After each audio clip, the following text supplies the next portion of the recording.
শ্রীভূমিতে জনজাতীয় গৌরব দিবস পালিত। ভগবান বিরসা মুন্ডার ১৫০তম জন্মজয়ন্তী উপলক্ষে শনিবার শ্রীভূমি জেলায় নানা কর্মসূচির মাধ্যমে জনজাতীয় গৌরব দিবস উদযাপন করা হয়।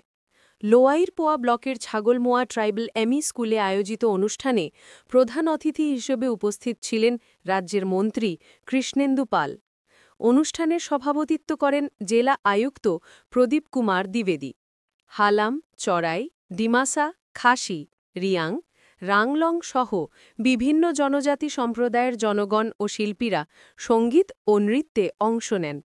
আয়োজনের অংশ হিসেবে বিরসা মুন্ডার প্রতিকৃতিতে শ্রদ্ধাঞ্জলি, সাংস্কৃতিক অনুষ্ঠান, জনজাতি খাদ্য ও উৎপাদিত সামগ্রীর স্টল, স্বাস্থ্য পরীক্ষা শিবির ও বৃক্ষরোপণ অনুষ্ঠিত হয়। অনুষ্ঠানে গুজরাটে প্রধানমন্ত্রীর বক্তব্যের সরাসরি সম্প্রচার দেখানো হয়। পাশাপাশি প্রয়াত শিল্পী জুবিন গার্গের প্রতিকৃতিতে শ্রদ্ধা নিবেদন করা হয়।